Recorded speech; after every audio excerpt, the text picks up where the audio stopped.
نحمده ونصلي ونسلم على رسوله الكريم اما بعد فاعوذ بالله من الشيطان الرجيم بسم الله الرحمن الرحيم والذاريات ذروا فالحاملات وقرا فالجاريات يسرا فالمقسمات امرا انما توعدون لصادق وان الدين لواقع۔ معزز خواتین و حضرات، دورہ قرآن کریم اور 27واں پارہ اور 27ویں پارہ کا جو آغاز ہے وہ تو سورہ ذاریات کے دوسرے رکوع کے ساتھ ہوتا ہے، لیکن ہم نے یہ سوچا کہ بہتر ہوگا کہ سورہ ذاریات کے آغاز میں ساتھ ہی جو 26ویں پارے کے آخر میں ہے اس پارے کا آغاز کریں۔ ذاریات جو ہیں وہ اڑنے والی ہواؤں کو کہا جاتا ہے، اور یہ اللہ رب العزت نے جو شروع میں مثالیں دی ہیں اور یہ قسمیں کھائی ہیں ان کا ذکر یہاں موجود ہے۔ یہ بھی ابتدائی مکی دور کی سورہ مبارکہ ہے اور 51 نمبر سورت ہے اور 67 اس کا نزولی ترتیب ہے اور اس کی 60 آیات ہیں اور اس کے 3 رکوع ہیں۔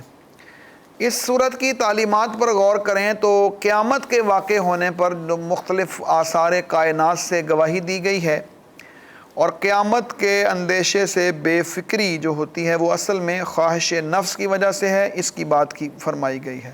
اور خواہش نفس جو ہوتی ہیں وہ مال و دولت اور اس کی طرف توجہ اور دنیا داری کی وجہ سے ہوتی ہیں، اور اسلام کا جو اصولی نظریہ ہے مال و دولت کے حوالے سے اس کا ذکر یہاں موجود ہے۔ کائنات اور نظام کائنات یہ توحید پر قائم ہوتے ہیں، اس کا سبق بھی یہاں اس صورت میں موجود ہے۔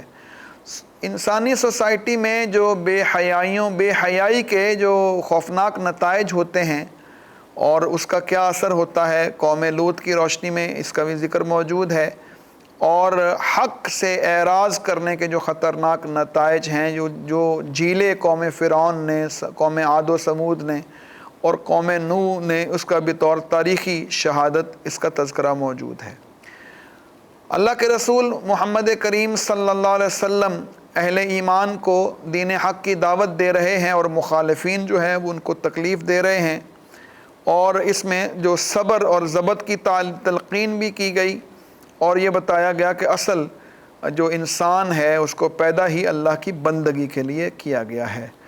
تو یہ سورت کا خلاصہ تھا۔ اب رکوع وائز ہم خلاصہ پڑھیں گے۔ پہلے رکوع میں قیامت اور جزا سزا کے متعلق یہ فرمایا گیا کہ وہ واقع ہو کر رہے گی، اور اس میں مختلف قسمیں کھائیں گئیں۔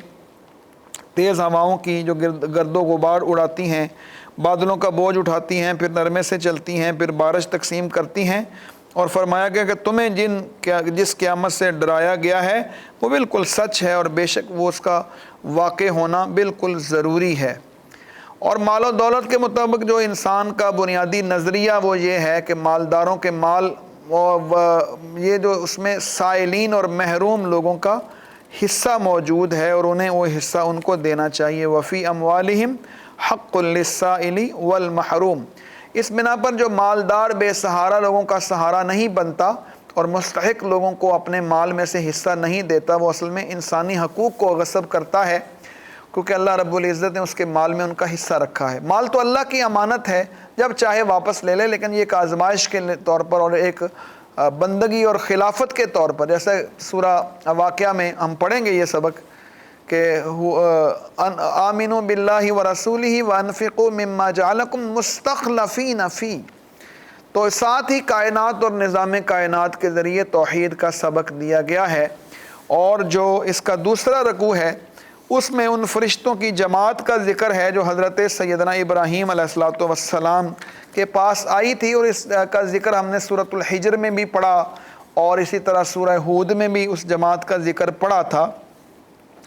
اور اس نے جو آ کر سارا ہوا، حضرت سیدنا ابراہیم علیہ السلام نے انہیں مہمان سمجھا تھا اور ان کے سامنے کھانے پینے کا سامان پیش کیا، لیکن وہ چونکہ فرشتے تھے انہوں نے کھایا پیا کچھ نہیں، اور انہوں نے بشارت دی حضرت ابراہیم علیہ السلام کو اولاد کی، بلکہ پوتے کی بھی۔ یہ من ورائی اسحاق یعقوب، یہ ہم نے سورۃ الہود میں پڑھا تھا۔ اور اس کے بعد یہ فرمایا گیا کہ اللہ رب العزت پیدا کرنے والی ذات ہے، وہ جیسا چاہے پیدا کر سکتا ہے۔ اس کے ہاں یہ کیا مسئلہ ہے کہ کوئی بوڑھا ہے یا کوئی بانجھ ہے، وہ اللہ جب پیدا کرنے کے آتا ہے تو سب کو دے سکتا ہے۔ اللہ سے خیر مانگنا چاہیے، اور اس کے بعد ہی یہ 27واں پارہ کا شروع ہوتا ہے، اور اس میں یہ بتایا گیا ہے کہ یہی واقعہ آگے کبھی چلے گا کہ انہوں نے جب سیدنا ابراہیم علیہ السلام نے پوچھا کہ آپ حضرات کیوں آئے ہیں، تو انہوں نے فرمایا کہ قوم لوط پر عذاب کا حکم ہو چکا ہے، اور ہم وہ عذاب اللہ کے حکم سے ان کو ہلاک کرنے کے لیے آئے ہیں۔ اور پھر حضرت موسیٰ علیہ السلام کا ذکر ہوا، فرعون کا ذکر، اس کی ہلاکت، قوم عاد، قوم سمود، قوم نوح، ان سب لوگوں کا ذکر کر کے اللہ نے فرمایا کہ دیکھ لو کہ یہ سارے عذاب اگر اللہ کی نافرمانی کے راستے پر نہ چلتے، سرکشی نہ کرتے، تو یہ عذاب ان کے اوپر نہ آتے، اور جب عذاب آتے ہیں تو ان کا مقابلہ کرنے کی طاقت ان کے اندر کبھی بھی ممکن نہیں ہوتی۔ اللہ جیسے چاہتے ہیں ویسا ہی ہوتا ہے۔ وَمَا خَلَقْتُ الْجِنَّ وَالْإِنسَ إِلَّا لِيَعْبُدُونَ، ہم نے انسانوں اور جنوں کو اپنی بندگی کے لیے پیدا کیا ہے، اور بندگی جو ہے وہ صرف نماز اور روزے اور زکوٰۃ اور حج کا نام نہیں ہے، وہ بھی ہے، لیکن ان سے سیکھ کر اپنی پوری زندگی کو اللہ کی بندگی کے اندر دینا، اللہ کے نبی صلی اللہ علیہ وسلم کے راستے پر چلانا، یہ بندگی کا وہ وسیع تصور ہے جو اسلام نے دیا ہے۔ سورہ طور ہے، اور اس کا جو آغاز ہی وَالطُّور کے لفظ کے ساتھ ہو رہا ہے۔ 49 آیات ہیں، 2 رکوع ہیں، یہ بھی مکے میں نازل ہوئی۔ 52 نمبر یہ ترتیب کے اعتبار سے، اور اس کا جو 76 نمبر ہے وہ اپنے نزول کے اعتبار سے ہے۔ اس میں یہ سورہ سجدہ کے بعد نازل ہوئی تھی مکے دور میں، اور حضرت موسیٰ علیہ السلام کی وحی کی طرف اشارہ موجود ہے کہ جس کا نزول کوہ طور پر ہوا تھا۔ اس سے یہ بات لائی جا رہی ہے کہ جس طرح موسیٰ علیہ السلام کی مخالفت کرنے والوں کا انجام ہوا، قرآن کی مخالفت کرنے والے کیسے بچ سکتے ہیں اس انجام سے، اور دنیا اور آخرت میں ان کے لیے تباہیاں ہوں گی، اور مزید دلائل ہیں قیامت پر، اور متقین کو یہ فرمایا جا رہا ہے کہ ان کے لیے بڑی بشارت ہے، اور جتنے شکوک و شبہات یہ پھیلا رہے ہیں اس کی کوئی حقیقت نہیں ہے۔ اللہ کی بندگی اختیار کرو، رات کو بھی اور دن میں بھی، اور اللہ کی بندگی اختیار کرنے والے لوگ ہی اصل میں اہل ایمان ہوا کرتے ہیں۔ اس کے بعد ہم نے سورت کا خلاصہ پڑھ لیا، جو رکوع کا خلاصہ ہے جیسے کہ بیان ہو گیا کہ آسمان دنیا، آسمان، دریا، خانہ کعبہ کو بطور گواہ لایا گیا ہے کہ کفار پر عذاب آئے گا، ٹلنے والا نہیں ہے، اور اس کے بعد کیا حالت ہوگی ان کی، اور متقین کی بشارت، اور ہر شخص اپنے عمل سے وابستہ ہے، اور اس کا نتیجہ بھگت کے رہے گا۔ اہل ایمان اپنے ایمان ہی کی وجہ سے کامیاب و کامران ہوں گے۔ اور اس کے بعد جو ہے وہ دوسرا رکوع ہے، اور دوسرے رکوع میں یہ فرمایا گیا ہے کہ آپ تسلی رکھیں محمد کریم صلی اللہ علیہ وآلہ وسلم، اور یہ آپ کو جو طرح طرح کی باتیں کرتے ہیں، کوئی دیوانہ کہتا ہے اور کوئی اور بات کہتا ہے، یہ سب ان کی منہ کی باتیں ہیں، یہ سب فضول باتیں ہیں، یہ جو مرضی کہتے رہیں، انشاءاللہ آپ کا پیغام پھیلنے والا ہے، اور دنیا میں ڈنکا بجنے والا ہے آپ کے پیغام کا۔ اور آپ اندازہ لگائیے آج محمد کریم صلی اللہ علیہ وسلم کا پیغام کا ڈنکا پوری دنیا میں بج رہا ہے، اور ہر نئے دن کے سورج کے ساتھ اللہ کے نبی محمد کریم صلی اللہ علیہ وسلم اور ان کا پیغام دنیا میں بہت آگے کی طرف جا رہا ہے۔ اور یہ فرمایا گیا ہے کہ مسلمانوں کو حکم دیا گیا ہے کہ اللہ کی بندگی کریں، اور خصوصیت کے ساتھ رات کو اور شب کے پہر بھی اللہ کے حضور خدمت، اللہ کی خدمت میں، اللہ کے حضور میں پیش ہوا کریں۔ اس کے بعد سورہ نجم ہے، اور سورہ نجم جو ہے وہ اس کا پہلا ہی نام موجود ہے، وہی علامتی طور پر اس کو فرما دیا گیا والنجمی، گواہ کے طور پر تاروں کا ذکر ہے، اذا ہوا، جب وہ غائب ہو جاتے ہیں، جب وہ غروب ہو جاتے ہیں۔ اور یہ بھی مکہ میں نازل ہوئی ہے، سورت 23 نمبر نزول کے اعتبار سے، اور 53 نمبر اس کا ترتیب کے اعتبار سے نمبر ہے۔ 62 آیات ہیں، چھوٹی چھوٹی آیات ہیں، 3 رکوع ہیں، اور معراج کے بعد یہ سورہ مبارکہ نازل ہوئی، اور اس میں محمد کریم صلی اللہ علیہ وسلم کی صداقت کا اعلان ہے، حضور علیہ السلام کے بالکل جو خطا اور لغزش سے منزہ ہونے کا اعلان ہے، حضور علیہ السلام کے جو معراج میں مشاہدات ہوئے ان کا ذکر ہے، اور کفار و مشرکین کے جو باطل عقیدے ہیں ان کی تردید کی گئی ہے۔ اور یہ فرمایا گیا ہے کہ یہی وہ اصول ہیں جن کے مطابق پچھلے انبیاء اور رسل نے بھی اپنی قوموں کو اللہ کی دعوت دی تھی اور یہی تعلیمات ان کو سکھائی تھیں۔ اور یہ فرمایا گیا ہے کہ اللہ رب العزت نے جس طرح پہلی قوموں کو جھٹلانے پر عذاب دیا ہے، آج بھی لوگ اسی کے راستے کی طرف چلنا چاہتے ہیں تو ظاہر انجام تو ان کو جھیلنا پڑے گا۔ اللہ کے راستے میں خرچ کرنے کی ترغیب بھی یہاں موجود ہے، اور انفاق کے بارے میں فرمایا خوش دلی سے کیا کرو، اپنے اوپر جبر کرتے ہوئے اور بوجھ سے انفاق نہیں کرنا چاہیے۔ اللہ کا علم غیر محدود ہے، اور آخرت کے جو مفاسد ہیں اور یہ جو گمراہیوں کے نتائج ہیں ان کا ذکر یہاں موجود ہے، اس سے بچنے کی کوشش کرنی چاہیے۔ پہلا رکوع کا جو خلاصہ ہے اس میں یہ فرمایا گیا ہے کہ حضور علیہ الصلوۃ والسلام سچے راستے پر ہیں، اور جس طرح ہر ستارہ اپنی مقرر کردہ راستے پر چلتا ہے، اور بتایا گیا ہے کہ رسول اکرم صلی اللہ علیہ وسلم جو فرماتے ہیں وہ اللہ کی طرف سے ہوتا ہے۔ وَمَا يَنطِقُ عَنِ الْهَوَىٰ إِنْ هُوَ إِلَّا وَحْيٌ يُوحَىٰ، یہ جو مشہور ترین الفاظ ہیں یہ آیت نمبر 3 اور 4 کے اندر موجود ہیں۔ اس کے بعد شب معراج میں حضور علیہ الصلوۃ والسلام نے جو فرشتوں کو دیکھا اور خدا کی سلطنت کی بے شمار نشانیاں اپنی آنکھوں سے دیکھی اور سدرۃ المنتہا کی سیر کی، اور یہ جو سارے جو حقائق تھے ان کا مشاہدہ اس کا ذکر یہاں موجود ہے۔ اور یہ فرمایا جا رہا ہے کہ یہ جو لوگوں نے عجیب و غریب قسم کے معبود بنا رکھے ہیں یہ سب دھوکہ اور فراڈ ہے۔ اللہ کی طرف سے آنے والی ہدایت کے بعد ان کی طرف رجوع کرنا یہ بہت بڑی زیادتی ہے۔ اس کے بعد جو اگلا رکوع ہے، دوسرا رکوع اس سورت کا اور چھٹا رکوع اس پارے کا، اس میں یہ فرمایا گیا ہے کہ کفار و مشرکین کے جو باطل عقیدے ہیں ان کی کوئی حقیقت نہیں ہے۔ یہ بت جن کو پکارتے ہیں بالکل بے بس ہیں، اور ان پر جو بھروسہ کرنے والے لوگ ہیں وہ تباہ و برباد ہوں گے، اور یہ مدد کے لیے کبھی بھی نہیں آئیں گے، اور اللہ کی قدرت جو ہے وہی اصل میں ہمیشہ رہنے والی ہے۔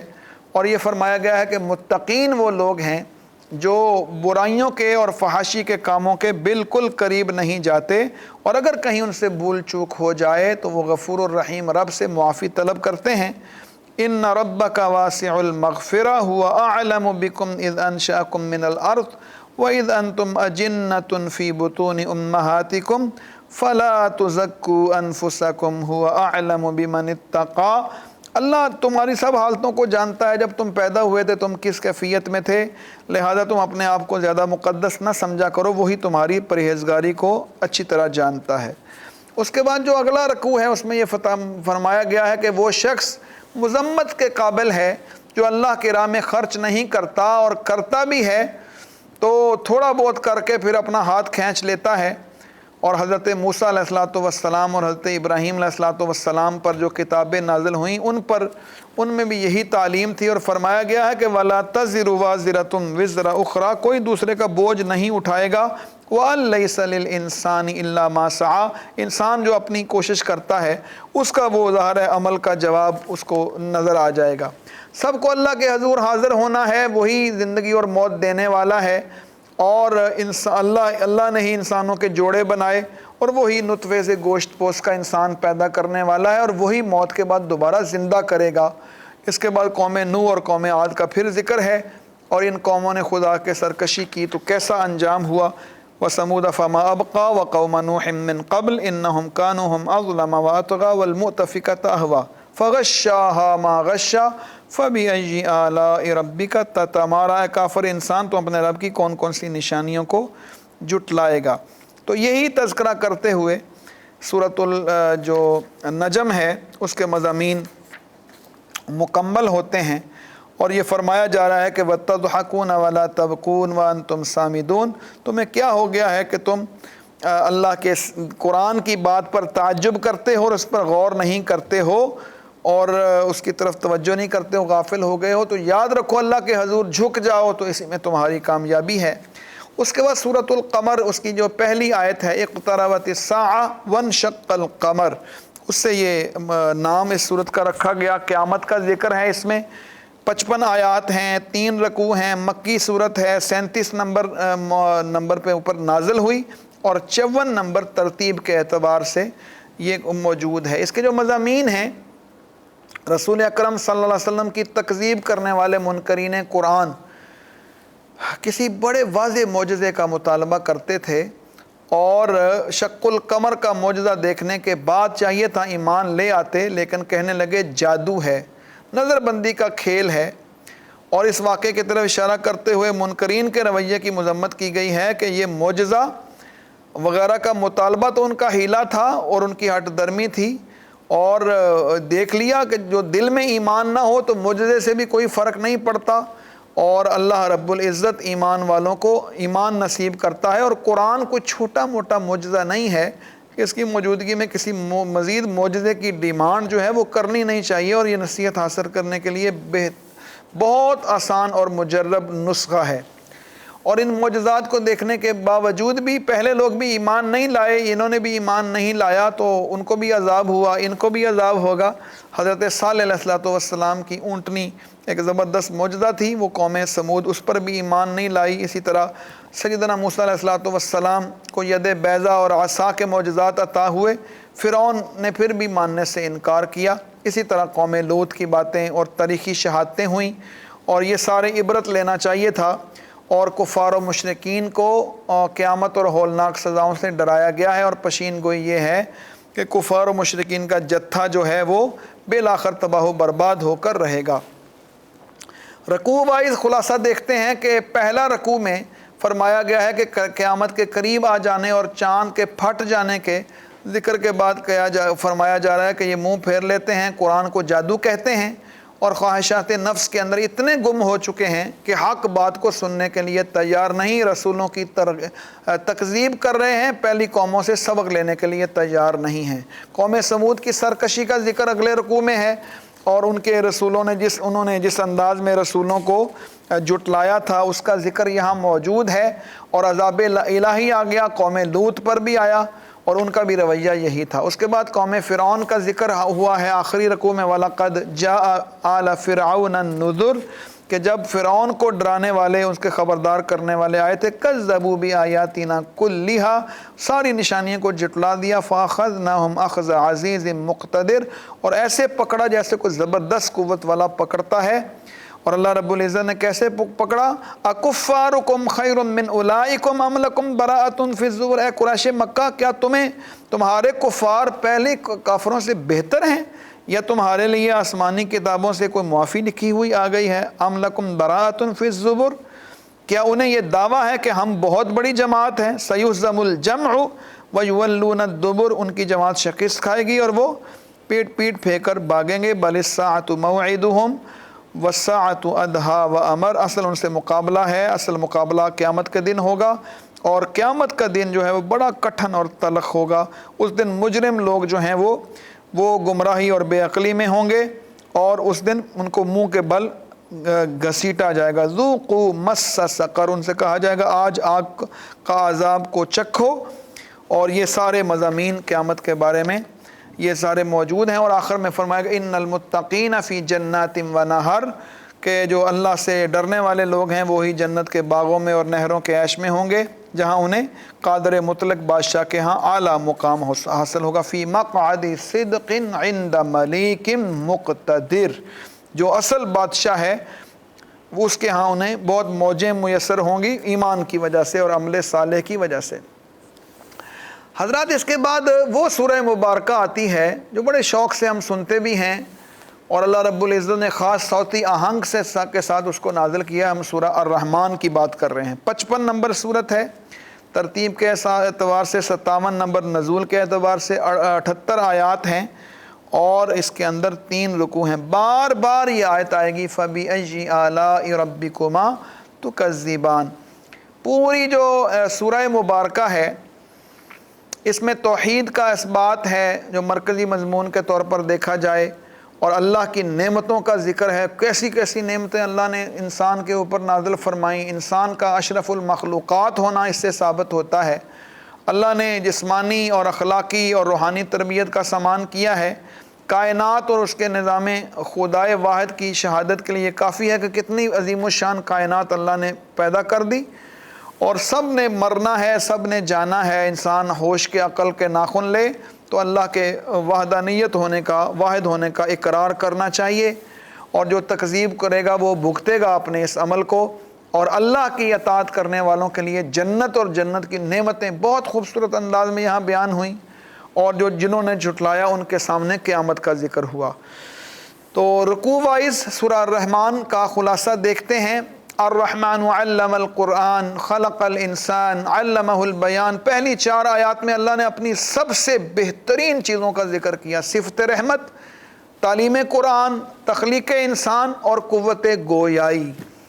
اور یہ دیکھ لیجئے یہ کتنی بڑی نعمتیں ہیں، اور ان کی ہدایت کے لیے قرآن نازل کیا ہے، اور سورج اور چاند اور زمین و آسمان اور اس میں جو پھل اور خوشبودار پھول اور موتی اور مونگے، یہ سب اسی کے پیدا کرتا ہے۔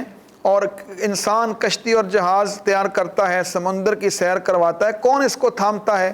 یہ کاروبار تجارت بھی کرتا ہے اور نفع حاصل کرتا ہے۔ یہ ساری اللہ کی نشانیاں اور اللہ کی نعمتیں ہیں، ان کا شکریہ ادا کرنا چاہیے، ناشکری کی طرف نہیں جانا چاہیے۔ دوسرے رکوع کا آغاز ہوتا ہے کل من علیہا فان وَيَبْقَى وَجْهُ رَبِّكَ ذُو الْجَلَالِ وَالْإِكْرَامِ۔ اس میں بتایا گیا ہے کہ انسان کے سوا انسان اور یہ ساری چیزیں جو اس دنیا کی ہیں وہ فانی ہیں، اور انسان اور جنات ان کی مجبوری اور بے بسی بتائی گئی ہے کہ دنیا ہی میں آتش فشاں پہاڑ پھٹتے ہیں اور انسان کچھ نہیں کر سکتا، تو اللہ کے عذاب سے کیسے بھاگ جائے گا؟ قیامت کا نقشہ کھول کر بتایا گیا ہے، اور مجرموں اور گناہ گاروں کا عذاب اور ان کا انجام، ان کی رسوائی، اور یہ فرمایا گیا ہے کہ شکر ادا کرو نعمتوں کا، اگر نہیں کرو گے تو بہت برے طریقے سے تمہیں ان کا نتائج کا سامنا کرنا پڑے گا۔ اور انسان کی تخلیق اللہ کی عبادت اور بندگی کے لیے ہے۔ آخری رکوع سورہ رحمان کا آغاز ہوتا ہے کہ وَلِمَنْ خَافَ مَقَامَ رَبِّهِ جَنَّتَانِ، کہ اس رکوع میں جنت کی نعمتوں کا ذکر ہے کہ اہل جنت کس طرح جنت میں اطمینان اور سکون سے رہیں گے، اور کسی قسم کی کوئی فکر اور غم نہیں ہوگا، سرسبز لہلاتے ہوئے باغ، پانی کی صاف نہریں اور حوروں کی خدمت گزاریاں، یہ اہل جنت کے لیے مخصوص ہیں۔ انہوں نے اللہ کی اطاعت کا حق ادا کیا، اور حل جزاء الاحسان الا الاحسان، تو اللہ رب العزت بھی انہیں ظاہر ہے اس کے بدلے میں نعمتوں سے نوازے گا۔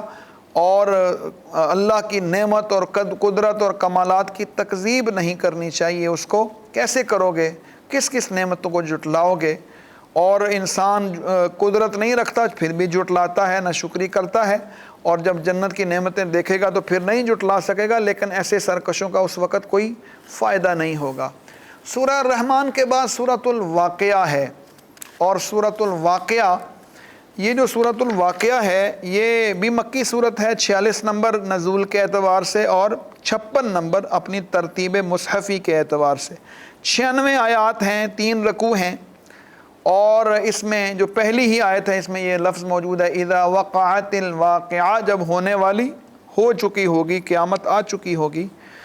اور سورہ طٰہٰ کے بعد یہ نازل ہوئی ہے۔ پوری سورت قیامت کے حق میں دلیل کے طور پر ہے، اور اس کے احوال اور کوائف پر مشتمل ہے، اور اس ضمن میں کائنات اور اس کے نظام پر توحید کے حوالے سے بھی دلیلیں موجود ہیں۔ اللہ کی حمد اور تسبیح کی تعلیم ہے، قرآن کی شان بیان ہوئی ہے۔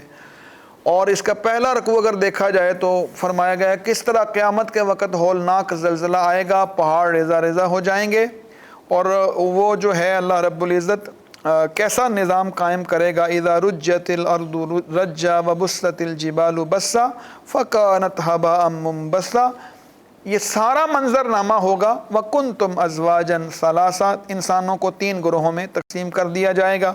اعلیٰ ترین لوگ ہوں گے، درمیانی درجے کے اور آخری درجے کے۔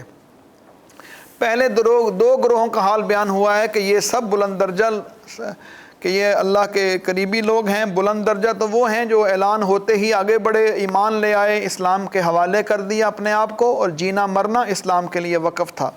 پھر وہ جو بعد میں لوگ شامل ہوئے انہیں بھی ملے گی، لیکن مراتب ظاہر فرق ہیں، لیکن دونوں کو نعمتیں ملیں گی اپنے اپنے مراتب کے لحاظ سے۔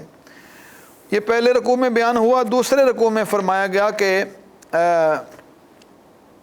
سلتم من الاولین و سلتم من الآخرین، جنہوں نے حق کی آواز سنی، قرآن کی بتائی ہوئی راہ ان کے سامنے پیش کی گئی، اور اس کے باوجود ہٹ درمی پر قائم رہے، انکار کرتے رہے، قیامت والے دن بہت برا انجام ہوگا اور انہیں سزا دی جائے گی۔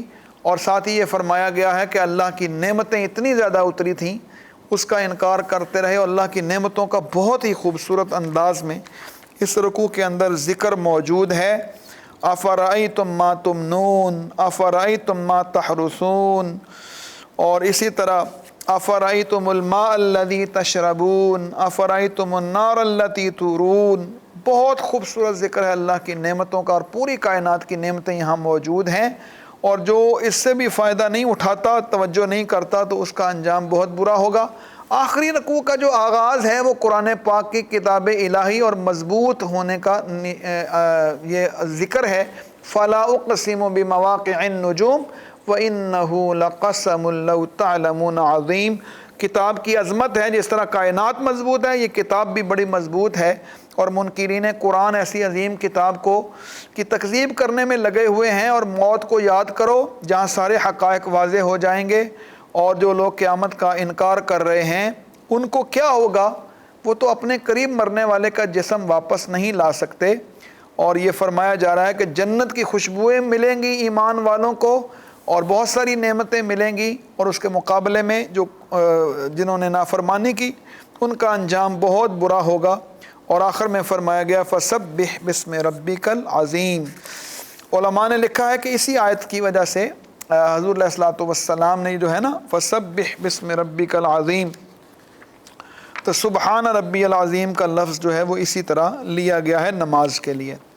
سورہ اس کے بعد آخری سورہ ہے اس پارے کی، اور وہ سورۃ الحدید ہے۔